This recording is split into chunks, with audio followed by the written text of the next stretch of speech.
जय सिया राम। मित्रों, रामचरितमानस का यहाँ तक का प्रसंग मैं आप सभी को सुना चुका हूँ। आज का प्रसंग है श्री राम का श्रृंगवेरपुर पहुँचना, निषाद के द्वारा सेवा।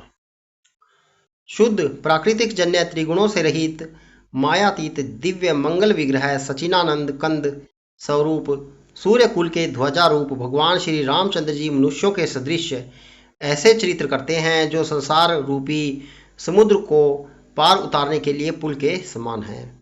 जब निषाद राज गुह ने यह खबर पाई तब आनंदित होकर उसने अपने प्रियजनों और भाई बंधुओं को बुला लिया और भेंट देने के लिए फल मूल कंद लेकर और उन्हें भारों भंगियों में भरकर लाने मिलने के लिए चला।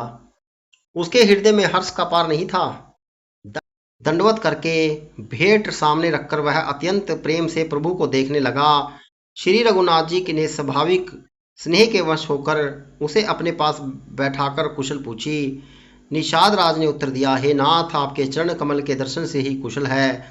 आपके चरणावृंदों के दर्शन कर आज मैं भाग्यवान पुरुषों की गिनती में आ गया। हे देव, यह पृथ्वी धन और घर सब आपका है। मैं तो परिवार सहित आपका नीच सेवक हूँ। अब कृपा करके पूर्व श्रृंगवेरपुर में पधारिए और इस दास की प्रतिष्ठा बढ़ाइए, जिससे सब लोग मेरे भाग्य की बड़ाई करें। श्री रामचंद्र जी ने कहा, हे सुजान सखा, तुमने तो कुछ कहा सब सत्य है, परंतु पिताजी ने मुझको और ही आज्ञा दी है। उनकी आज्ञा अनुसार मुझे 14 वर्ष तक मुनियों का व्रत और वेश धारण कर मुनियों के योग्य आहार लेते हुए वन में ही बसना है। गांव के भीतर निवास करना उचित नहीं। यह सुनकर गुह को बड़ा दुख हुआ। श्री राम जी, लक्ष्मण जी और सीता जी के रूप को देखकर गांव के स्त्री पुरुष प्रेम के साथ चर्चा करते हैं। कोई कहती है, हे सखी, कहो तो वे माता पिता कैसे हैं जिन्होंने ऐसे सुंदर सुकुमार बालकों को वन में भेज दिया। कोई कहते हैं, राजा ने अच्छा ही किया, इसी बहाने हमें भी ब्रह्म ने नेत्रों का लाभ दिया। तब निषाद राज ने हृदय में अनुमान किया तो अशोक के पेड़ को उनके ठहरने के लिए मनोहर समझा। उसने श्री रघुनाथ जी को ले जाकर वह स्थान दिखाया। श्री रामचंद्र जी ने देखकर कहा कि यह सब प्रकार से सुंदर है। पूर्ववासी लोग जोहार वंदना करके अपने अपने घर लौटे और श्री रामचंद्र जी संध्या करने पधारे। गुह ने इसी बीच कुश और कोमल पत्तों की कोमल और सुंदर सारथी सजाकर बिछा दी और पवित्र मीठे और कोमल देख देखकर दोनों ने भर भर कर फल मूल और पानी रख दिया, अथवा अपने हाथों से फल मूल दोनों में भर भर कर रख दिए।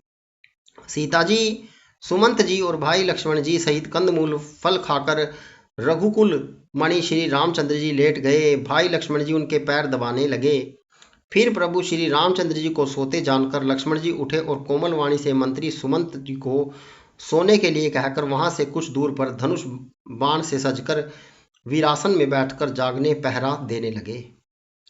गुह ने विश्वास पात्र पहरेदारों को बुलाकर अत्यंत प्रेम से जगह जगह नियुक्त कर दिया और आप कमर में तरकस बांधकर और धनुष पर बाण चढ़ाकर लक्ष्मण जी के पास जा बैठा। प्रभु को जमीन पर सोते देखकर प्रेम वंश निषाद राज के हृदय में विषाद हो आया। उसका श्री पुलकित हो गया और नेत्रों से प्रेमाश्रों का जल बहने लगा। वह प्रेम सहित लक्ष्मण जी के वचन कहने लगे, महाराज दशरथ जी का महल तो स्वभाव से ही सुंदर है। इंद्र भवन भी जिसकी समानता नहीं पा सकता। उसमें सुंदर मणियों के रचे चौबारे, छत के ऊपर बंगले हैं जिन्हें मानो रति के पति कामदेव ने अपने ही हाथों से सजाकर बनाया है, जो पवित्र, बड़े ही विलक्षण, सुंदर भोग पदार्थों के पूर्ण और फूलों की सुगंध से सुवासित हैं, जहाँ सुंदर पलंग और मणियों के दीपक हैं तथा सब प्रकार का पूरा आराम है, जहाँ ओढ़ने बिछाने के अनेकों वस्त्र, तकिए और गद्दे हैं जो दूध के फेन के समान कोमल, निर्मल, उज्जवल और सुंदर हैं। वहाँ उन चौबारों में श्री सीता जी और श्री रामचंद्र जी रात को सोया करते थे और अपनी शोभा से रति और कामदेव के घरों को हरण करते थे। वहीं श्री सीता और श्री राम जी आज घास फूस की साथरी पर थके हुए बिना वस्त्र के ही सोए हैं। ऐसी दशा में वे देखे नहीं जाते। माता पिता, कुटुंबी, पूर्ववासी, प्रजा, मित्र, अच्छे शील स्वभाव के दास और दासियां, सब जिनके अपने प्राणों की तरह सार संभार करते थे, वही प्रभु श्री रामचंद्र जी आज पृथ्वी पर सो रहे हैं।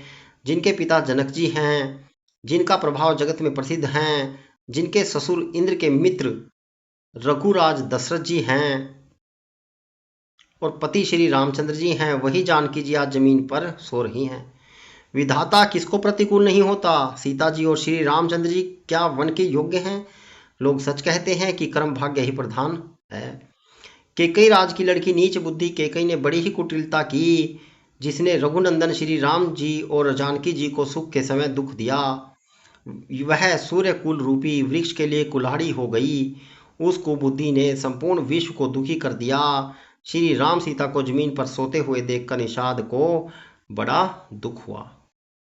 मित्रों, यह रामचरितमानस का प्रसंग है जहाँ पर भगवान श्री राम और निषाद की भेंट होती है। यदि आपको यह रामचरितमानस का प्रसंग अच्छा लगे तो वीडियो को शेयर करना ना भूलिएगा। जय सिया राम।